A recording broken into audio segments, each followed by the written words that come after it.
A twelfth I know, if I see in a tree a corpse hanging in a halter. Such spells I write and paint in rune, that the being descends and speaks. That stanza from the Havamal, that's what people think of when they think of necromancy. But is that what necromancy really is to a heathen?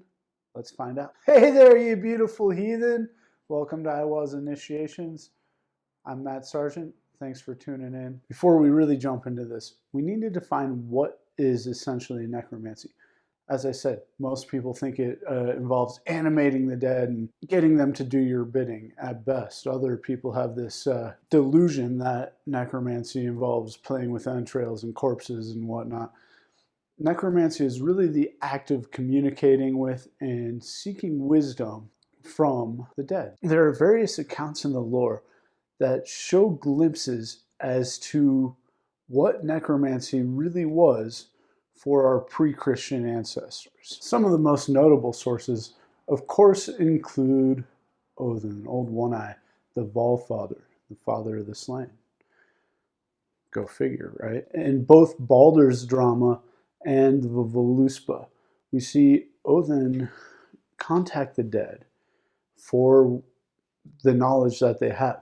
In Baldur's drama, we see him use Valgaldr, death spells, to animate the dead and receive the wisdom that they have. In the Voluspa, we see him sitting out on a mound, calling forth the Volva Haid to seek the wisdom that she shares.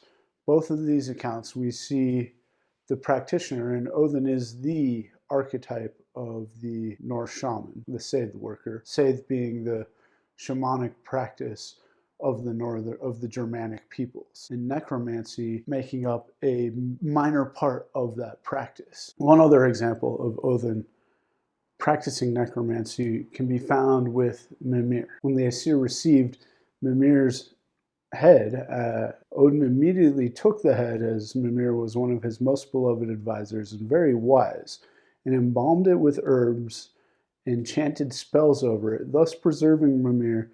And he kept his head close by to ask him questions and seek knowledge that only Mimir, being on the other side, could offer. Another example we have that also involves a deity associated with death is Hyndlulsolga, where we see Freya summoning Hyndla, a giantess.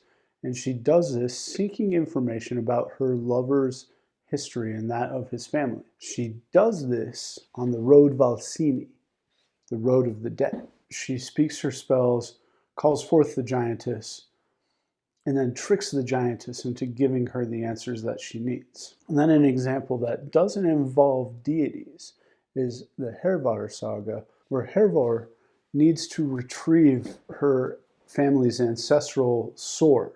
And so she visits the grave mounds and animates the corpses there by, again, chanting a spell and receiving the information they have as to the whereabouts of this sword so she may use it on her quest. Are you seeing a theme here? By chanting this Valgaldr, death spells, you're able to summon the dead to do your bidding.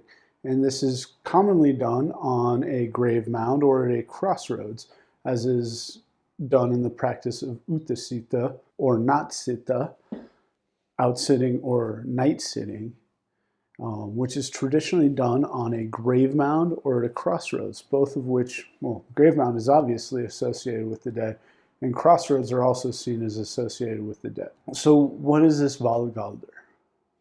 We don't know. It's alluded to in the Havamal that I opened with. It's alluded to in the sagas, and that if you speak these spells, you can get the dead to communicate with you. I've had luck with some. I've had poor luck with others.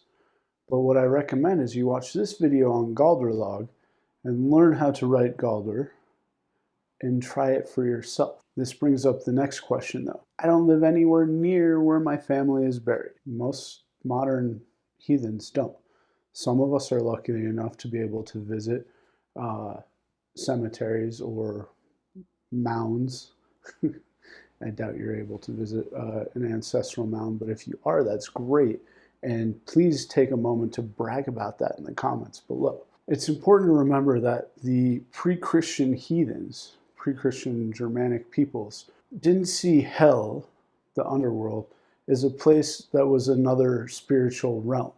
They saw it as literally our ancestors were in the earth and that we could access them via the crossroads or via the grave mounds. We're all able to go sit out on dirt. Going out and sitting in a crossroads is definitely better.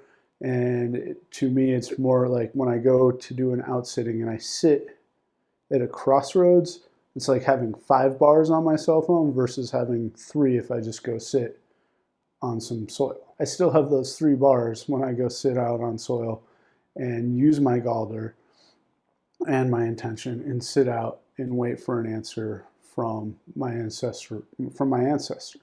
As you can see, most of these examples are more geared towards summoning the spirit or communicating with the dead than actually reanimating a corpse and bringing it to life to do your bidding. More than likely, Odin is able to do this with Mimir because he's a god and Mimir was a god, and that's kind of godly stuff. But that's the down and dirty basics of necromancy with Norse paganism.